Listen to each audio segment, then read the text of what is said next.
देश में किसान आंदोलन और भारत बंद, कितनी राजनीति, कितनी हकीकत।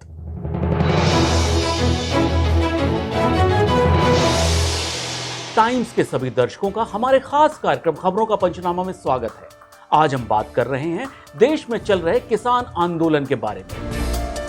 क्यों सिर्फ पंजाब, हरियाणा और पश्चिमी उत्तर प्रदेश के किसान इस कानून से ज्यादा परेशान हैं? क्यों एमएसपी पे हो रहा है बवाल? क्यों केंद्र सरकार की किसानों के साथ बातचीत किसी नतीजे पे नहीं पहुंच पा रही है? जिस पार्टी के नेतृत्व में किसानों ने निरंतर आत्महत्या करी और उनके परिवार खत्म हो गए, कांग्रेस पार्टी आज उन्हीं किसानों के सिरमौर बनने की कोशिश कर रही है। कांग्रेस ने निरंतर किसानों को कभी किसान नहीं समझा, उनको उनका दर्जा नहीं दिया, उनसे पैसे लूटते रहे। और आज जब मोदी सरकार ने किसानों को सशक्त करा है, उनके हाथों को मजबूत करा है, एमएसपी नहीं खत्म करी है, मिडल मैन खत्म करा है। और ये किसान जानते हैं, जनता जानती है कि यहाँ जो आंदोलन में लोग बिठाए हुए हैं ना, ये आपके किराए के लोग हैं। ये परिवर्तन किसान के अनुकूल नहीं है, ये किसान के प्रतिकूल है। जिसमें सशक्तिकरण अगर किया गया है तो वो निवेशक का किया गया है, शक्ति अगर दी गई है तो वो कॉरपोरेट को दी गई है। जैसा आप सभी लोग जानते हैं कि कॉन्ट्रैक्ट फार्मिंग के कानून में विवाद होने की स्थिति में एसडीएम कोर्ट में मामले को सिर्फ ले जाया जा सकता है।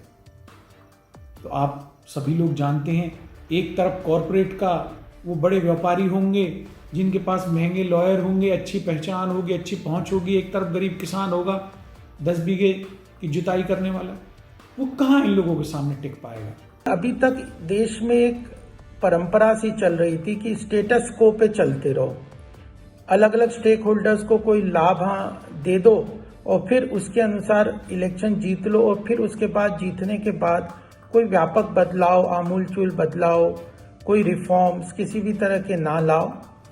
और इस कारण से जो स्टेक होल्डर्स हैं उनका वह आगे चलते रहते हैं, लेकिन उस वर्तमान जो यथास्थिति है उसको बरकरार करने से देश में रिफॉर्म्स नहीं होंगे। आज एमएसपी की वजह से आप लोग सवाल उठा रहे हैं। सभी को मालूम है कि कृषि बिल अगर आप पढ़ेंगे तो आपको समझ आएगा कि दायरा किसानों के लिए बढ़ाया जा रहा है। वो और पैसे कमा सकते हैं, अपने हिसाब से काम कर सकते हैं। मिडिल मैन का दायरा खत्म किया है, एमएसपी को खत्म नहीं किया। इस विषय पर बातचीत करने के लिए हमारे साथ एक खास मेहमान है, टाइम्स ऑफ इंडिया के संजीव सिंह। संजीव जी, अगर हम इस पूरे किसान आंदोलन को देखें तो प्रमुख मुद्दे क्या हैं किसान और सरकार के बीच? देखिए, 3 बिल आए थे जो पास हुए थे, उसमें सबसे ज्यादा जो परेशानी हो रही है वो एक बिल के 3 मुद्दों पे हो रही है। उसमें एक है, उसमें सेक्शन 6 जिसमें कहा गया है कि अभी तक जितना भी खरीद फरोख्त होती थी तो किस एपीएमसी मंडियों में होती थी। तो उन्होंने कहा है कि आड़तियों के थ्रू, हाँ, तो जो भी लाइसेंस ट्रेडर है वो खरीद सकता है एपीएमसी की मंडी में। अब सरकार ने क्या किया, उन्होंने कहा है कि आपको मंडी जाने की जरूरत नहीं है, आप बाहर भी बेच सकते हैं अपना सामान। तो ये एक मुद्दा है जिसपे किसान और बाकी लोग ये कह रहे हैं कि आपने, क्योंकि बाहर से लोग भी खरीद सकते हैं, तो आप एक तरीके से आप चाहते हैं कि मंडियां एबॉलिश हो जाएं, बंद हो जाएं और फिर किसान जाएगा तो जाएगा कहाँ? अभी क्या होता है कि मंडियों में अगर आप बेचते हैं तो मंडी एक कमीशन चार्ज करती है 2 से 3% के बीच में, और राज्य सरकारें एक टैक्स लगाती हैं। तो उस वजह से क्या होगा कि अगर मान लीजिए आपको अपना सामान बेचना है, वो 100 रुपए का सामान है, तो अगर आप मंडी में बेचेंगे तो 108 रुपए का बिकेगा। लेकिन अगर आप बाहर बेचेंगे तो 100 का ही बिकेगा। तो खरीदने वाले को वो सस्ता पड़ेगा। तो एक तरीके से ये किसान और खरीदने वाले दोनों के हक में है। लेकिन जो किसान अपना माल मंडी में ही बेचते हैं, उनको लगता है कि अगर मंडी चली गई तो हम केवल जो हमसे माल खरीद रहा है, हम केवल उसी के भरोसे रहेंगे, हमारे पास कोई बीच में कोई बीच का रास्ता नहीं रहेगा जो मंडी देती है। अच्छा, एक चीज और, अगर आप पंजाब की रेवेन्यू की हम बात करें तो इस धान की और जो फसलों की खरीद से राज्य सरकारों को भी एक बहुत बड़ा जो है रेवेन्यू आता है। नंबर 2, एक चीज ये है जो सबका कहना ये है कि अगर ऐसा हुआ, ये सरकार जो है कुछ चुनिंदा बिजनेस हाउसेस को एम्पावर करने के लिए ये बिल ला रही है। इसमें क्या आपको लगता है? देखिए, पहली चीज कि आप बाहर से खरीद सकते हैं। हाँ। ये एक बात हुई। दूसरा उन्होंने क्या किया कि अब वो सरकार कह रही है कि अगर आपको खरीद फरोख्त करनी है तो अभी तक ये था कि आपको एक लाइसेंस लेना होता था और तब आप खरीद फरोख्त कर सकते थे अनाज की। अब सरकार कह रही है कि आप एक पैन कार्ड भी दे दीजिए और काम कर लीजिए। तो इस पे किसान कह रहे हैं कि अभी तो मान लीजिए उसका लाइसेंस है, उसने कुछ गारंटी मनी दी हुई है, बैंक गारंटी है उसकी, तो अगर किसान को कोई परेशानी होती है तो वो जाके एस्केलेट कर सकता है मैटर। हाँ, अभी क्या है कि बस केवल पैन कार्ड है, तो मान लीजिए उसने आपका माल खरीदा, पैसे नहीं दिए तो कहाँ जाएगा। हाँ। इसी के साथ एक और क्लॉज है इसमें जिसमें कहा गया है कि जो बाहर से जो नए प्लेयर्स आ रहे हैं उनको एक तरह से प्लेइंग फील्ड उनके पक्ष में कर दी गई है। तो किसान ये चाहता है कि मान लीजिए अगर आप हमको सामान बेच रहे हैं तो अभी ये है कि एपीएमसी का जो कानून है उसके तहत आप और हम आर्बिट्रेशन कर सकते हैं। अब सरकार कह रही है कि अगर आप खरीदने और बेचने वाले के बीच में प्रॉब्लम होती है तो आप एसडीएम के पास जाइए और एसडीएम फाइनली डिसाइड करेगा और उसके वो मामला सिविल कोर्ट में नहीं जाएगा। तो किसानों को लगता है कि वैसे ही सरकार किसानों के साथ नहीं है, उनको ये ऐसा लगता है।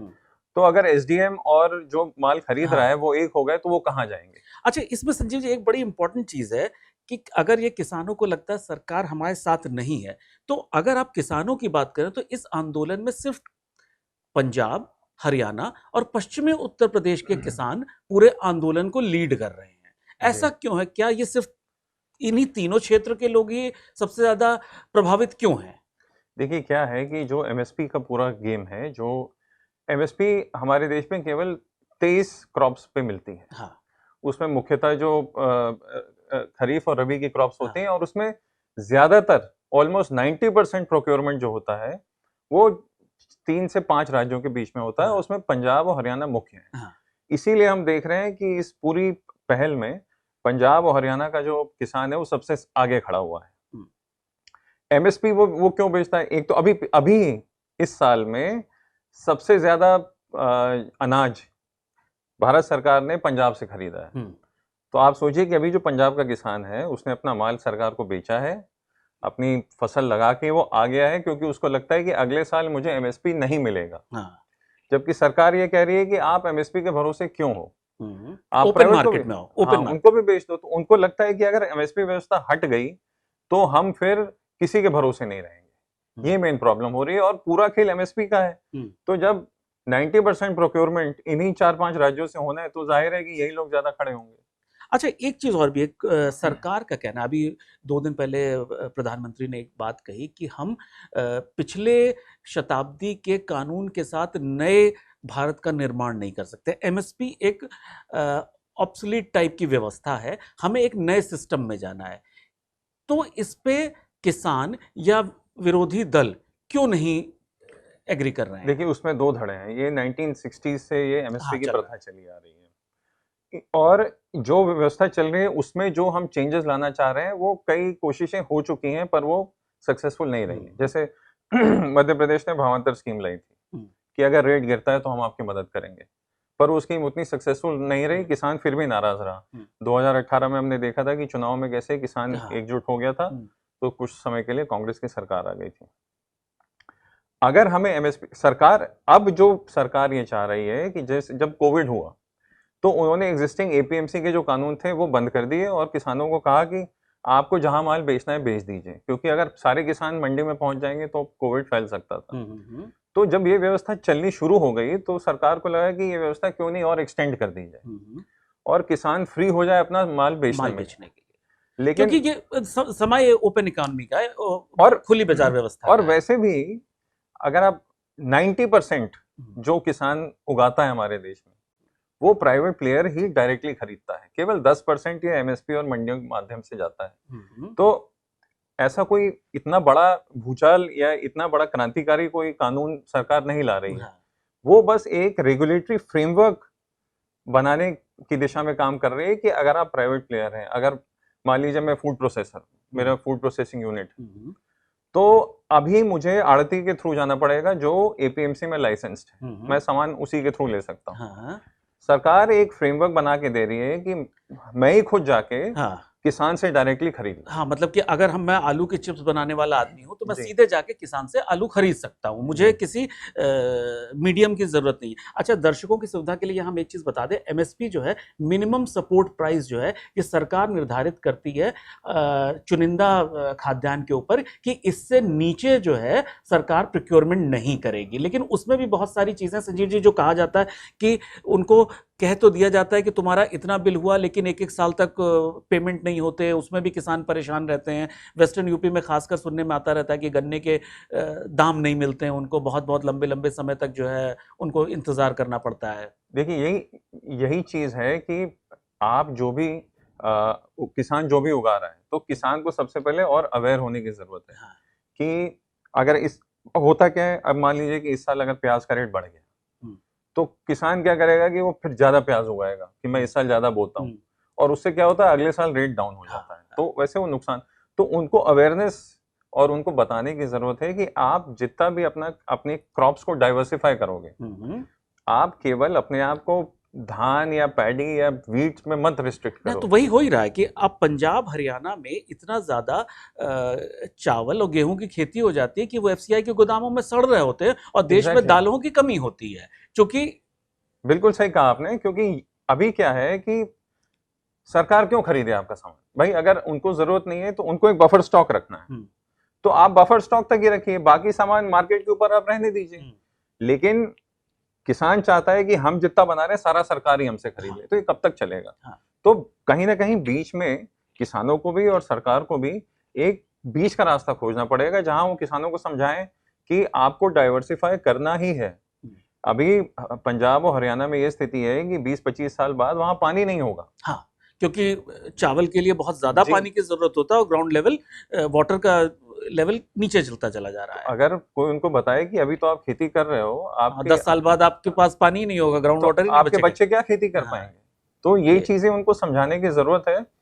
अच्छा संजीव जी, एक चीज है कि जिस तरह से सरकार का ये कहना है कि वो किसानों की आमदनी को दुगनी करना चाह रहा है और बहुत ज्यादा कटिबद्ध है कि वो, मतलब कहने में कम से कम वो काफी वोकल है कि किसानों को बेटरमेंट के लिए उनके पास स्कीम्स हैं, तो स्वामीनाथन अय्यर की रिपोर्ट को क्यों नहीं लागू किया जाता है, जैसा कि विपक्ष भी मान रहे हैं? हालांकि विपक्ष के सामने 2004 में ही मेरे ख्याल से ये रिपोर्ट आई थी, तो क्या समस्या क्या है उसको इम्प्लीमेंट करने में? ये बड़ा वैलिड क्वेश्चन है। 2006 में रिपोर्ट आई थी, और जैसा आपने कहा कि भाजपा के मैनिफेस्टो में भी है कि हम किसानों की आय दुगनी कर दें। तो स्वामीनाथन कमेटी ने यह कहा था कि जो किसान का इनपुट कॉस्ट होता है उसके ऊपर आप 50% बढ़ा के आप किसान को पैसा दीजिए। तो वैसे एमएसपी कैलकुलेट करने का उन्होंने एक फॉर्मूला दिया, एमएसपी यानी मिनिमम सपोर्ट प्राइस, कि न्यूनतम समर्थन मूल्य, कि इससे नीचे किसान अपना सामान नहीं बेचेगा। तो जो कॉस्टिंग आती है, तो एक होता है कि इनपुट कॉस्ट, बीज और आपने फसल बीमा, हाँ, जो भी आपने लिया, आपने बीज खरीदा, उसमें यूरिया डाला, पानी डाला, तो उसका एक कॉस्ट होता है। उसके ऊपर एक कॉस्ट होता है फैमिली लेबर की, कि भाई आप लगे आपने उसमें डेली वेजेस उसमें ऐड किया जाएगा। और एक कॉस्ट होता है कि मान लीजिए कि अगर वो जमीन आपकी नहीं होती, तो वो जमीन पे आप कितना किराया देते हैं, उस जमीन से जुड़ी जो चीजें हम आमतौर पे मान लेते हैं कि ये तो किसान की है, तो इसलिए उसको कोई मेहनताना नहीं देना चाहिए या कॉस्ट नहीं जोड़ना चाहिए, वो भी एक कॉस्ट स्वामीनाथन अय्यर की कमेटी में रिपोर्ट में था। अब क्या होता है कि सरकार जो देती है वो आपको कह रही है कि हम 50% दे रहे हैं, लेकिन सरकार क्या देती है आपको? जो इनपुट कॉस्ट जो आपने बीज और उस पर खर्च किया और फैमिली लेबर, उन दोनों को मिला के उसके ऊपर 50% देती है। लेकिन अगर आइडियल सर्कमस्टेंसेस हो तो उसमें आपको जो कॉस्ट ऑफ लेबर भी जो है नीचे, जो जमीन उसका आप किराया देते हैं या जो भी करते हैं, वो भी अगर आप जोड़ के देखें तो वो 12 से 15% के बीच में आता है। तो इसीलिए एमएसपी के ऊपर कितना होना चाहिए, उस पे हमेशा डिबेट रहती है कि इतना होना चाहिए कि इतना होना चाहिए। फिर आप उत्तर प्रदेश या हरियाणा के किसान हैं, आपका इनपुट कॉस्ट 10 रुपए है, लेकिन अगर मैं महाराष्ट्र या बंगाल में वही चीज उगा रहा हूँ तो मेरी कॉस्टिंग डबल है, तो एमएसपी से मुझे कोई फायदा नहीं होगा, मुझे फिर भी नुकसान होगा।